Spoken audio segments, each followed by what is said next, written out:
성경 로마서 12장 1절에서 2절까지의 말씀을 우리가 한 목소리로 함께 합독하여 봉독하겠습니다. 그러므로 형제들아, 내가 하나님의 모든 자비하심으로 너희를 권하노니 너희 몸을 하나님이 기뻐하시는 거룩한 산 제물로 드리라. 이는 너희가 드릴 영적 예배니라. 너희는 이 세대를 본받지 말고 오직 마음을 새롭게 함으로 변화를 받아 하나님의 선하시고 기뻐하시고 온전하신 뜻이 무엇인지 분별하도록 하라. 아멘. 네, 저는 지난 주간에 이제 한 해를 시작하면서 이제 시작된 2022년도를 좀 더 특별한 시간으로 살아내보자, 이제 그런 의미에서 지난주에 이제 어떻게 시작할까라는 제목으로 같은 본문으로 이렇게 말씀 선포를 시작했습니다.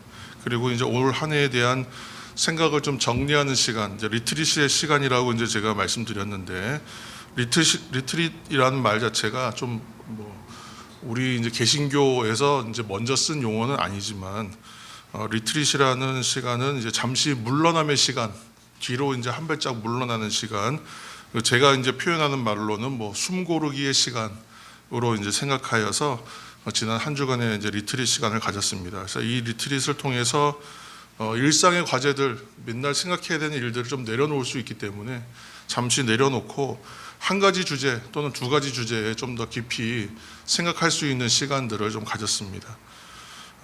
이제 신년을 우리가 시작하면서 어떻게 시작할까 이렇게 대해서 얘기하면서 신앙생활의 중심이 되는 예배생활의 최선을 다하는 것으로 한번 시작해보자, 우리가 그렇게 화두를 던졌습니다. 그렇게 시작한 올 한 해는 참으로 성령 안에서 진리를 따라 살아가는 생활, 곧 예배적 생활 또는 예배의 삶이 우리의 중심이 이제 될 것입니다. 그렇게 살아낼 때에 참으로 분명히 영적인 도약이 있습니다. 그리고 새로운 부흥을 이뤄가는 기초가 마련될 줄로 믿습니다.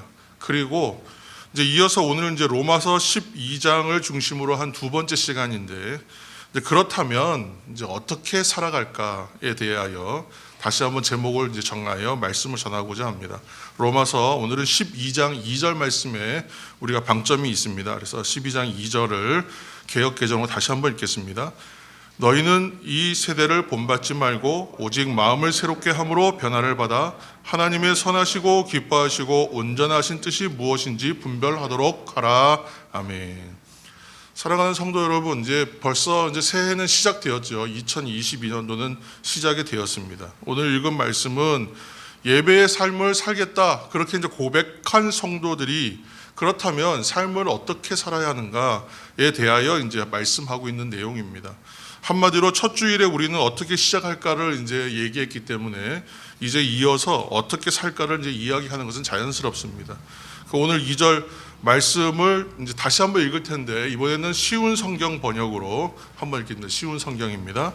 로마서 12장 2절 쉬운 성경. 여러분은 이 세상을 본받지 말고 마음을 새롭게 하여 변화를 받으십시오. 그러면 여러분은 하나님의 선하시고 기뻐하시고 온전하신 뜻이 무엇인지를 분별할 수 있게 될 것입니다. 아멘. 뜻이 좀 더 명확해집니다. 성경의 역본이 좀 많이 나와 있기 때문에 여러 역본을 좀 비교해서 읽는 게 좋고, 설교자들은 보통 평균적으로 4개에서 5개 정도 역본을 대조합니다. 그리고 이제 원어적 공부가 잘 되어 있는 분들은 이제 원어를 한 2가지 정도를 또 보기도 합니다. 그래서 많은 역본을 비교하면 뜻에서 좀 더 우리 명확하게 이제 알 수 있게 됩니다. 우리는 일단 예배를 통해서 하나님을 경험합니다. 여러분, 이 사실을 기억하시기 바랍니다. 우리는 예배를 통해서 하나님을 경험하는데, 하나님을 경험한다는 얘기는 하나님 그분을 통해서 내가 누구인가를 확인한다는 얘기와 동일해요. 그러니까 우리가 하나님을 예배를 통해서 만나고 하나님을 경험해 간다는 것은 동시에 내가 누구인가에 대하여 점점 더 명확하게 알게 되는 과정이라는 거예요. 그래서 이것이 이제 우리가 계속 얘기해 왔던 얘기죠. 나의 나됨이라고 얘기한 사도 바울이 얘기했던 이제 그 얘기에 근거해서 우리가 했던 얘기인데, 내가 나 되는 거, 나의 나됨, 그러니까 내가 누구인가에 대한 것들을 확인하는 이제 이야기가 여기서부터 출발할 수 있다는 겁니다. 그러니까 하나님 앞에서 우리는 작게는 매일의 일들과 일상 가운데에서 살아가고 있습니다. 그 가운데에서도 하나님의 뜻을 발견하죠. 그런데 좀 더 넓고 크게 봤을 때는 내가 있어야 할 자리가 어디인가를 확인하는 것으로 나를 알아갑니다. 그리고 결국은 내가 가야 할 길이 어디인가, 내가 살아가야 될 방향성이 어디인가로 이제 확인하는 것으로 내가 누구인지를 더 확인해 가는 것이죠. 그러므로 내가 있어야 할 곳이 아닌 곳에 내가 있다면 그곳을 어떻게 해요? 떠나야 되는 것이죠. 거기를 벗어나야 합니다. 그리고 내가 있어야 할 자리로 옮겨와야 되는 거예요. 이것을 가리켜서 이제 정리하면 이것이 바로 영적인 회복이라고 말하는 거예요. 영적 회복이란 말이 어려운 말이 아니라 내가 있어야 할 곳에 있지 않기 때문에 있어야 할 곳으로 옮기는 것을 영적 회복이라고 말하는 거예요. 또 내가 가는 길이 잘못된 방향이라는 것을 깨달았다면 그 방향을 즉시로 돌이켜야 돼요. 이것이 바로 돌이킴의 은혜요 회개라고 말하는 거죠. 이렇게 회복하고 분별하여서 인생의 방향성과 내가 있어야 할 것을 재조정해가는 그 시간들을 통해서 우리가 어떤 일을 겪냐 하면 변화를 겪게 되는 거예요. 이전에와는 달라졌잖아요. 예전에 있었던 자리에서 떠나서 새로운 자리로 옮겨졌죠. 그리고 내가 갔던 방향과는 다른 방향을 가지고 살아가죠. 일상 속에서 그 하나님을 만나잖아요. 이러한 것을 가리켜서 변화라고 말하는. 그러니까 변화의 사람은 크게든 작게든 간에 이전의 사람들과는, 이전의 사람의 모습과는 다른 겁니다. 곧 우리가 말했던 변화된 새 사람이 이 이야기입니다. 변화된 새 사람. 그러므로 오늘은 그렇게 새 사람으로서 살아가는 성도의 생활이 어떠해야 하는가, 이제 그것이 오늘 얘기의 주제가 됩니다. 로마서는 크게 구조적으로 두 덩어리로 나눠져요. 1장부터 11장까지와 12장부터 16장까지의 두 부분으로 나눠집니다. 1장에서 11장까지의 그 긴 본문들이 모두 다 무엇에 대한 얘기냐면 결국은 구원에 대한 이야기. 그렇다면 12장부터는 뭐예요? 12장 시작은 그러므로 이렇게 시작하잖아요. 우리가 이전에도 나눴던 적이 있습니다만 구원에 대한 이야기를 충분히 했어요. 구원받은 백성이라고 얘기했고, 그렇다면 그러므로 우리는 구원받은 백성으로서 그러면 어떻게 살아야 할까? 이것에 대하여 이야기하는 것이 12장 서두에 밝히는 내용인 것입니다. 로마서 앞부분은 구원에 대한 얘기고 이제는 어떻게 살아가야 되는가에 대한 이야기다, 이렇게 이해하시면 됩니다. 그래서 오늘 읽은 12장 2절을 중심으로 볼 때는 구원받은 성도는 어떻게 살아야 될까에 대해서 세 가지로 크게 얘기하고 있어요. 화면을 한번 참조해서 화면을 한번 보시면 한번 읽어보겠습니다. 첫째, 이 세상과 세대를 본받지 마십시오. 둘째, 마음을 새롭게 함으로 변화를 받으십시오. 셋째, 하나님의 뜻을 분별하십시오. 이 세 가지입니다. 그래서 오늘 이 세 가지 메시지를 통해서 올 한 해 변화된 새 사람으로서의 삶, 변화되는 새 사람으로서의 삶, 뭐 어떤 이야기든 좋습니다만 그렇게 해서 그 어떻게 살아갈까에 대하여 생각을 정리하고 새겨서 영적 도약과 새로운 부흥을 이뤄 가시는 성도가 되고 가정이 되고 삶의 자리가 되고 우리 교회가 되기를 예수님의 이름으로 축복합니다. 첫째로 이 세상과 세대를 본받지 않는 생활을 해야 합니다.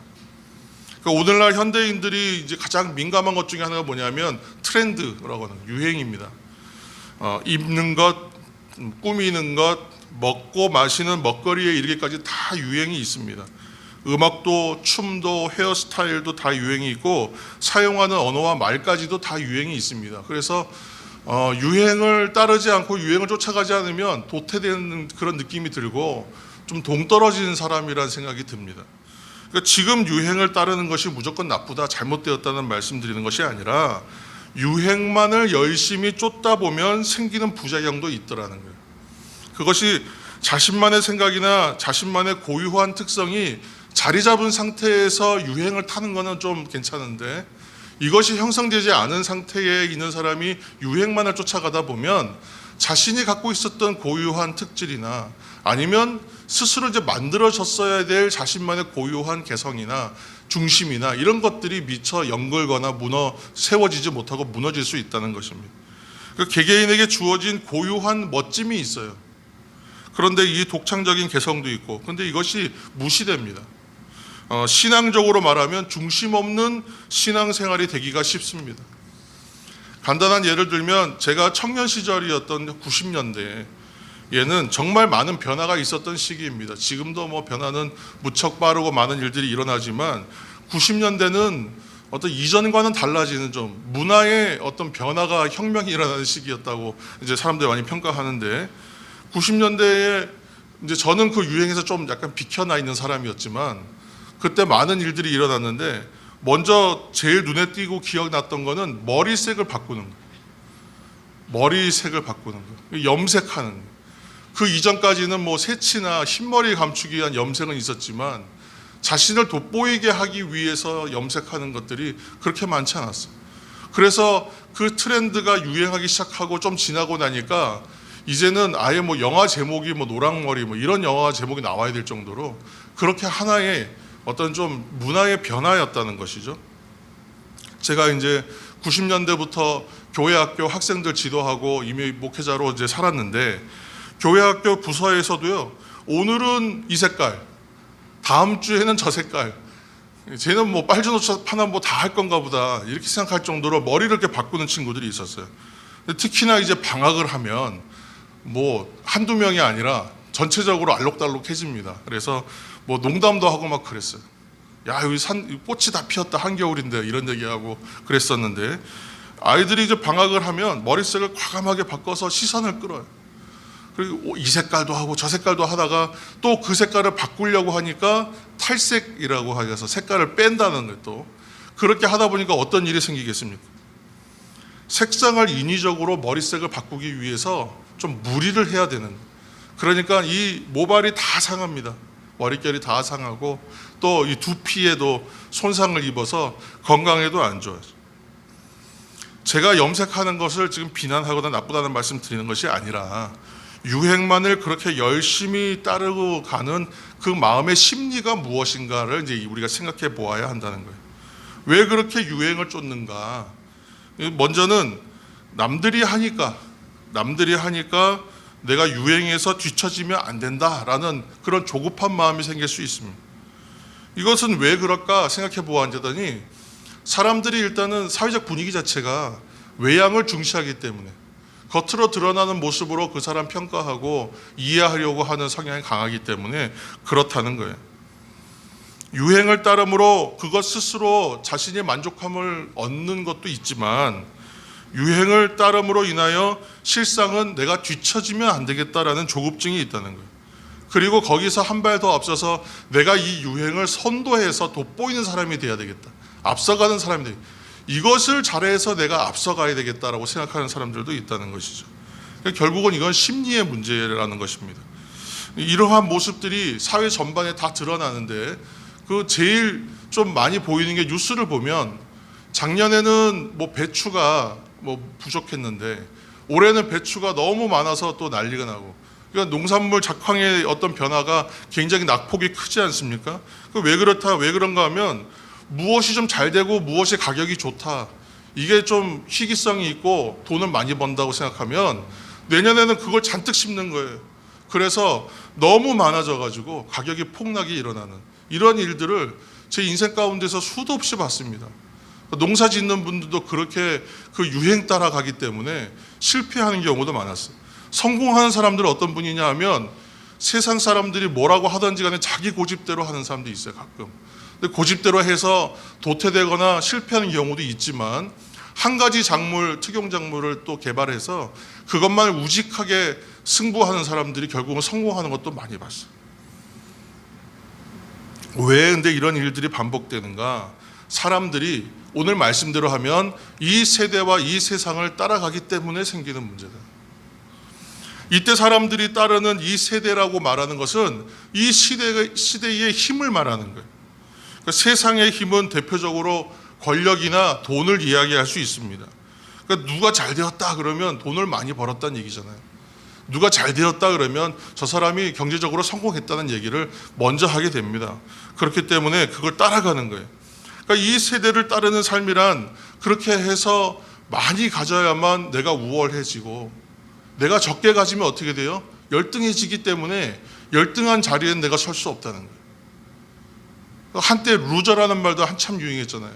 무언가 뒤처지고 무언가 약하면 루저라고 실패한 사람이라고 그렇게 말하는 그런 유행도 있었습니다. 그러므로 이때의 시대를 따른다는 얘기는 우월함과 열등함으로 구분하는 삶을 말하는 거예요. 그렇기에 나는 먼저 앞서가야 돼요. 뒤처지면 안 돼요. 많이 가져야 돼요. 적게 가지면 안 되는 거예요. 그러니까 이러한 세상에서 우리가 살아가고 있습니다, 오늘날. 그러므로 하나님께서 각 사람에게 부여주신 아름다운 품성, 고유한 재능, 뭐 이런 말들 하면 한참 유행에 뒤떨어진 소리 한다고. 한참 세상 모르는 얘기 하신다고. 근데 그런 얘기를 하는 시대에 우리가 살고 있습니다. 그래서 이러한 특징들을 잃어버리면 안 된다. 그 현실이 우리에게 이루어서 강요하고 있다는 말씀을 드리는 것입니다. 그러므로 사도 바울이 오늘 본문 말씀을 통해서 얘기하는 것이죠. 이 세상과 세대를 본받지 마십시오 라고 얘기하는 것입니다. 사랑하는 성도 여러분, 하나님은 결코 외양, 곧 외모를 보지 않으신다고 말씀하세요. 오직 중심을 보신다고 말씀하십니다. 그러므로 성도는 외모가 아니라 이 내면의 중심을 잘 세워가는 것이 필요합니다. 세상의 힘을 따르고 쫓는 것이 아니라 하나님의 뜻을 찾고 거기서부터 출발해야 되는 것입니다. 그러므로 성도 여러분, 우리는 세상을 따르는 것이 아니라 오히려 세상을 이기는 성도가 되어야 할 줄로 믿습니다. 다시 한번 정리하지만 로마서 1장에서 11장까지가 구원에 대한 내용이라면 12장부터는 구원받은 사람의 생활에 대한 이야기입니다. 그러므로 12장 1절이 그러므로 이렇게 시작하고 있는 거예요. 그러니까 우리는 하나님의 사랑으로 구원받은 성도가 되었습니다. 아멘이십니까? 네. 아멘 한번 할까요? 아멘. 네. 우리는 그렇게 하나님의 사랑으로 구원받은 성도가 되었어요. 로마서 1장에서 11장까지의 내용은 우리가 구원받는 또 구원받은 성도로서의 우리에 대한 이야기입니다. 근데 이 구원은 하나님의 사랑으로 인한 것이라는 것을 여러분 기억해야 됩니다. 사람이 사랑을 많이 받으면 사랑 많이 받은 티가 나요. 여러분 그거 아세요? 여러분 아십니까? 사랑 많이 받으셨어요? 사랑 많이 받은 사람은 사랑 많이 받은 티가 나요. 좀 비싸고 좋은 것 뭐 이렇게 좀 얘기하면 또 이제 지금 얘기하고 또 빗나갈 수도 있는데 비싸고 좋은 것은요 좋은 티가 나요. 아무래도 싼 거는 비지떡이다 그런 말이 좀 틀린 말은 아닌 것 같아요. 그만큼 뭔가 공을 들이고 뭔가 정성이 많이 들어가는 것은 확실히 다르다 티가 난다는 거예요. 요한일서 3장 1절 말씀 우리가 함께 읽겠습니다. 요한일서 3장 1절 보라 아버지께서 어떠한 사랑을 우리에게 베푸사 하나님의 자녀라 일컬음을 받게 하셨는가 우리가 그러하도다 그러므로 세상이 우리를 알지 못함은 그를 알지 못함이라. 아멘. 이게 무슨 말씀일까요? 그러니까 우리가 하나님의 자녀라고 불리잖아요. 지금 우리가 하나님의 자녀라고 불리는 것은 이미 하나님께서 말할 수 없이 큰 사랑을 우리에게 베풀어 주셨기 때문이다. 그 얘기를 하고 있는 거예요. 그러니까 이미 사랑 많이 받은 사람이라는 성도들은 구원받았다는 얘기는 사랑을 받았다라는 의미입니다. 또 에베소서 5장 1절에서 2절 말씀 함께 읽겠습니다. 그러므로 사랑을 받는 자녀같이 너희는 하나님을 본받는 자가 되고 그리스도께서 너희를 사랑하신 것 같이 너희도 사랑 가운데서 행하라.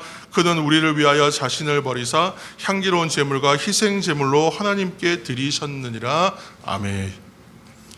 하나님께서 우리에게 말씀하여 주실 때에 자 너에게 이러한 능력을 주니까 엄청난 일들을 해내라. 거대한 사역을 성취해내라. 하나님께서 그렇게 말씀하시는가? 그렇지 않아요. 그렇게 말씀하신 적이 없어요. 왜 나에게 좀 멋지고 좀 거대한 어떤 좀 세상에 드러날 만한 일들을 시키시고 그 일들을 이루라고 나에게 계시해 주시지 않는가? 막 그렇게 막 부르짖었던 적도 있어요. 하나님 그렇게 말씀하시지 않아요. 그냥 내가 너를 사랑한다 뭐 이런 말씀하시는. 그런 거 알겠고 하나님 그거 말고 좀 더 구체적이고 좀 더 뭔가 좀 세상 가운데서 드러날 만한 인정받을 만한 내가 좀 돋보일 만한 뭐 다른 거 없습니까? 그런 마음이 있었단 말이에요. 그런데 오늘 보니까 하나님께서는 우리를 사랑하셨다고 얘기하는 거예요. 우리를 사랑하셔서 구원을 베풀어 주셨다는 거예요. 그 구원을 위하여 자신을 버려서 향기로운 제물이 되고 희생 제물이 되셨다. 사랑받은 사람은 사랑받은 티가 난다고 했습니다. 그러니까 사랑받았으니 사랑받은 자답게 사랑하고 또 사랑 가운데 살라, 그렇게 말씀하고 있는 거예요. 그렇게 같은 이해로 이제 오늘 로마서 12장 1절 2절로 돌아오면 오늘 말씀은 결코 그러면 뭐냐면 법이나 규칙이 아니란 것을 알게 돼요. 그저 구원을 받은 사람으로서 살고 하나님의 자녀로서 자녀답게 살면 된다, 그렇게 말씀하시는 내용이에요. 성경에 있는 내용들을 자꾸 법이나 규칙, 율법으로 생각하면 모든 게 규칙이 되면 굉장히 신앙생활이 어렵다라는 말씀 계속 드렸습니다. 근데 그렇게 살면 힘들어요. 신앙생활은 그렇게 사는 것이 아니에요. 그냥 하나님께서 자녀들을 사랑하셔서 우리를 자녀되게 하시고 사랑을 주셨으니 그 사랑에 합당한 자로 살면 된다. 사랑받은 자로서 사랑을 누리고 또 사랑을 전하고 사랑을 나누며 살라. 사랑으로 충만하라, 은혜로 충만하라, 그렇게 말씀하고 있는 거예요. 근데 그렇게 살려고 한다면 이 정신없이 변화되는 세상에 휩쓸리듯 살아서는 힘들다, 그 얘기를 하시는 거죠. 그래서 중심이 없이 살다 보면 떠다니게 된다, 휩쓸리게 된다. 마치 그 윈드서퍼들, 그 파도 타기 하는 사람들, 이제 저기 강원도 양양 가면 서퍼들 많거든요. 근데 그 사람들 타는 거 보면 중심을 잘 잡는 사람들이 파도를 잘 타지, 중심 못 잡는 사람은 계속 물에 빠지고 그것만 하는 거예요. 그것만 합니다. 그러니까 성도들과 자녀됨이란 이 말은 곧 중심을 잘 잡아서 살아야 한다는 거예요. 중심을 잘 잡지는 못하면 그냥 세상의 풍조와 유행에 빠져서 허우적거릴 수밖에 없다는 거예요. 근데 중심을 잘 잡으면 유행도 타고 시대도 잘 탈 수 있습니다. 충분히 타고 살아갈 수 있어요. 둘째로 마음을 새롭게 함으로 변화를 받아 살아야 합니다, 이렇게 얘기하고 있습니다. 그렇기 때문에 지금 이 변화를 받는다는 생활에서 변화라는 말은 시대를 따르는 변화는 결코 아닙니다.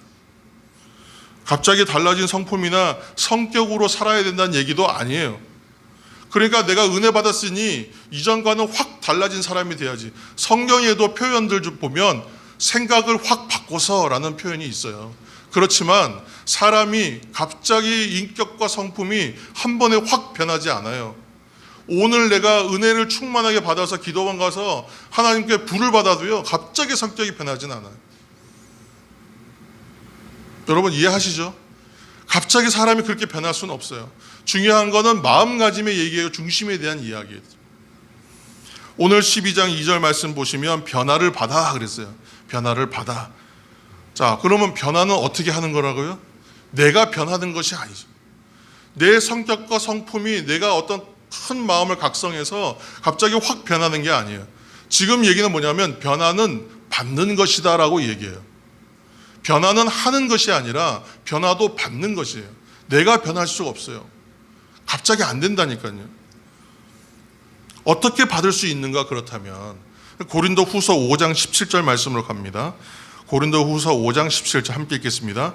그런즉 누구든지 그리스도 안에 있으면 새로운 피조물이라, 이전 것은 지나갔으니 보라 새 것이 되었도다. 아멘. 내가 스스로 새 것 될 수 없어요. 하나님께서 하시는 거예요. 엔 크리스토스예요. 인 크라이스트예요. 예수 그리스도 안에 있음으로 인하여 새 것이 되고 변하는 거예요. 거기 안에서 시작되는 거예요. 예수 그리스도 안에서만 가능하고 오직 주님 안에서만 가능하다는 말씀입니다. 찬송가 274장에 나 행한 것 죄뿐이니 라는 찬송이 있어요. 나 행한 것 죄뿐이니 주 예수께 비옵기는 나의 몸과 나의 마음을 깨끗하게 하옵소서. 물 가지고 날 씻던지 불 가지고 태우든지 내 안과 밖 다 닦으사 내 모든 죄 멸하소서. 아멘. 이런 찬송이 있습니다. 잘 아신 찬송일 텐데, 우리가 예수님을 나의 구주로 믿고 영접하고 그리스도 안에서 살게 될 때에 주님께서 우리에게 선물로 주시는 것이 있어요. 그 뭐겠습니까? 바로 성령 하나님을 주신, 성령님으로 충만케 하신. 그래서 찬송의 가사같이 그런 말들이 나오는 거예요. 물로 씻는 것처럼, 불로 태우는 것처럼 내 안과 밖을 다 닦아 변화시켜 주옵소서지, 내가 변화되는 게 아니에요. 내가 스스로 변화하는 게 아니라는 거예요. 이 말에 어가 다르고 아가 달라서 말장난하는 것 같지만 이거 굉장히 중요한 얘기예요. 자꾸는 우리가 신앙에서 이 지금 그 체질과 방향성에 대한 얘기를 제가 1년 넘게 하고 있는 것인데 내가 자꾸 한다고 하니까 어려운 거예요. 서퍼들이 그 파도를 잘 타는 사람들은 몸에 힘을 빼야 된다 그러더라고요. 제가 수영을 잘 못합니다. 지금도. 항상 듣는 얘기는 몸이 크니까 물에 들어가기만 하면 자동으로 뜬다 그러는데 절대 안 떠요. 쑥 가라앉아. 그리고 다 포기해라 자꾸 힘 빼라고. 그러면 뜨더라고. 그런데 이거 어프를 잘 못하는데 결국은 모든 운동의 기본이 뭐냐면 결국은 몸에서 힘을 빼는 거라고 그러더라고요. 그렇죠? 그것처럼 내가 하는 게 아니에요. 신앙은. 찬송의 가사같이 물로 씻듯이 불로 태우듯이 우리에게 임하셔서 죄된 우리를 변화시켜서 새 사람의 삶을 시작할 수 있게 인도하시는 분이 성령 하나님이에요. 그 일이 가능한 것은 어디에서요? 그리스도 안에서 가능한.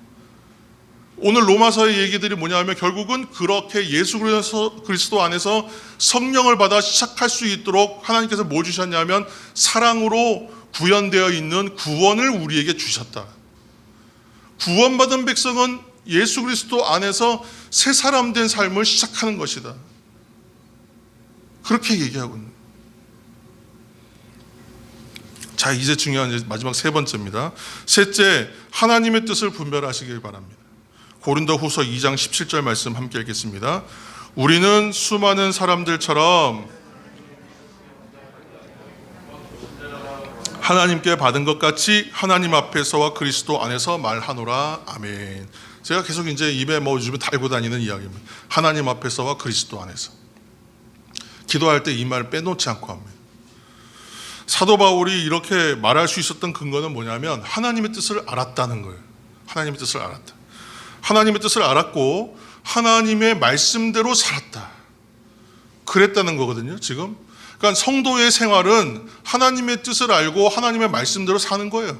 간단하게 말하면. 근데 참 간단하지 않아요. 근데 사도 바울은 그렇게 살았기 때문에 지금 이 얘기를 할 수 있는 거예요. 그렇다면 오늘날 성도들은 어떻게 하나님의 말씀을 알고 말씀대로 살 수 있을까? 먼저 알아야 될 것 아니겠습니까? 분별하는 것이 필요한데 오늘 세 번째 이야기가 바로 하나님의 뜻을 분별하십시오. 그렇게 살아가십시오. 그 얘기거든요. 그래서 말씀으로서의 성경, 적으시는 분들 적으십시오. 말씀으로서의 성경, 선포된 말씀으로서의 설교.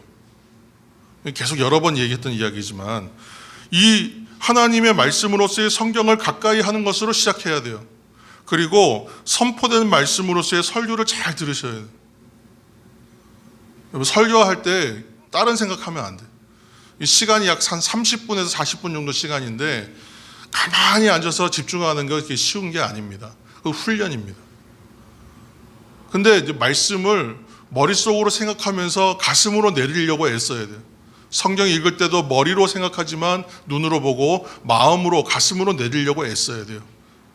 무슨 소리냐 하면 이해하는 것과 느끼는 것은 달라요. 머리로 이해하는 것과 가슴으로 체험하는 건 달라요. 내 가슴으로 가서 체험돼야 돼요. 마음의 감동이 있어야 돼요. 그 중심에 박혀야 돼요. 그래야 내 삶을 변화시켜요. 머리로 이해하는 것으로 끝나면 안 돼요. 적고 머리로 이해하고 기억하는 것으로 끝나지 않아요. 거기에서 마음으로 가야 돼요. 가슴으로 가야 돼요. 예전에 서울예대 장경철 목사님이셨나? 제가 그 부흥에 참석한 적이 있어요. 그분의 첫 번째 부흥이었어요. 원래 부흥회 하시는 분이 아니었는데 우리 그 동기가 그 아버님 목회하시는 교회에서 부흥회를 이제 우리가 초청해서 신학생들이 막 요청 드려가지고 거기서 어쩔 수 없이 부흥회를 하셨어요. 그런데 계속 어떤 일이 생기냐면 말씀을 듣는데 머리로 이해하기가 바빴단 말이에요. 여러분 잘 들으십시오. 머리로 계속 그 말씀이 무슨 뜻인가 상고한다 그러잖아요. 흠뻑 빠져가지고 머리로 이해하기 바빴어요. 그런데 가슴이 따뜻해지기 시작해요. 여러분 그런 체험들이 있으십니까? 적지 않았어요. 머리로 이해하려고 애썼어요. 그런데 가슴으로 내려가더라고요. 근데 그분이 마지막에 뭐라 하냐면 머리로 이해하다가 가슴이 따뜻해지면 그게 은혜라 그랬어요. 아, 내가 은혜 받았구나 그랬어요. 그런 부흥회도 처음이었습니다. 부흥회는 감정적인 것으로 내가 막 아멘 아멘 하고 막 기도하다 보면 터지는 그런 감동이 있는, 그래야만 부흥회인 줄 알았거든요. 그런데 이거는 무슨 그 강의도 아니고 계속 말씀하시는데 머리로 이해하기 바빴는데 가슴이 따뜻해지더라고요. 그 일이 있고 난 다음부터는 제가 책을 읽을 때 책에 좀 깊이 들어가 책 읽다 보면 머리로 이해하고 있는데 가슴이 따뜻해지고 몸이 따뜻해지는 체험들이 있어요. 그래서 집중하고 싶어요. 책 읽을 때. 다른 거 안 하고. 여러분, 하나님의 말씀을 읽을 때 그렇게 읽으시면 됩니다. 머리로 먼저 이해하려고 우리는 애를 쓸 거예요. 사람의 구조가. 그러나 가슴으로 내려갈 수 있도록, 마음으로, 내 중심으로 이 말씀 들어가게, 내가 받아먹을 수 있도록 보내달라고 그렇게 기도하시면서 읽어야 돼요. 성경을 읽을 때 가장 좋은 방법 중에 하나, 뭐 가장 좋다고 할 수는 없겠지만 좋은 방법 중에 하나가 통독입니다. 통독에 유익이 있어요. 그리고 주변에 요즘에 이야기하다 보니까 필사하는 분들이 자꾸 늘어나는데 성경 쓰는 것도 좋습니다. 성경을 연구하고 공부하는 것도 좋습니다. 그런데 성경을 대하고 읽을 때에 꼭 함께 해야 될 것이 있어요. 꼭 함께 해야 될 것, 바로 기도하는 겁니다. 기도 시간 없이 성경을 읽으면 머리의 이해로 끝날 수가 있습니다. 같이 기도하면 마음으로, 우리 가슴으로 내려가기 시작합니다. 성경을 읽을 때 꼭 함께 해야 할 것이 바로 기도입니다. 성경은 그래서 글이 아니라, 그냥 글이 아니라 하나님의 계시의 말씀이고 영감을 받아 기록된 글입니다. 그렇기 때문에 기도와 함께 성경 읽을 때 하나님의 이 성경이 말씀으로서 이해가 된다는 얘기예요. 그래서 기도해야 돼요. 우리 사랑담은 교회는 그래서 새벽마다 지금 하고 있는 것이 통독과 어떤 말씀과 기도인데, 이 시간들을 매일 사실은 그 일들이 참 잘하고 있는 겁니다. 그리고 특별히 내일부터 한 주간은 특별 새벽 기도회를 우리가 모입니다. 우리가 지난 한 해 동안 드려왔던 새벽 기도가 사실은 매일이 특별한 새벽 기도회였습니다. 그러나 내일부터 한 주간은 무엇보다 새벽에 말씀으로 하루를 시작한다, 그런 의미로 특세라고 이제 이름을 해본 것이죠. 그래서 여러분 뭐 이제 특세 다 참여하시겠습니까? 아멘입니까? 네, 함께 다 참여하시기 바랍니다. 새벽에 오시기가 힘든 분들이 있어요. 물리적 거리 때문에. 오시기 힘든 분들은 온라인으로라도 꼭 참석하시길 바랍니다. 우리가 성경을 읽고 하나님의 뜻을 분별하면서 그것을 중심으로 삼아 말씀대로 살려고 하는 시간들이 여러분 쌓입니다. 그 시간들이 쌓이는 게 결코 헛되지가 않습니다. 지금 이제 1차, 2차 백신 맞고 3차 부스터샷이라서 3차까지 맞고 있는데, 그 3차의 효과가 있다 없다, 후유증이 있다 없다, 이것 때문에 갑론을박이 많습니다. 그러나 하나님의 말씀으로서의 성경은요, 우리의 인생에 예고 없이 다가오는 시험과 고단, 실패와 환난, 이것을 온전히 극복하고 이기는 확실한 백신이라는 것을 여러분 기억하시길 바랍니다. 이 백신은 부작용도 없습니다. 효과는 확실합니다. 이거는 100% 검증된 것입니다.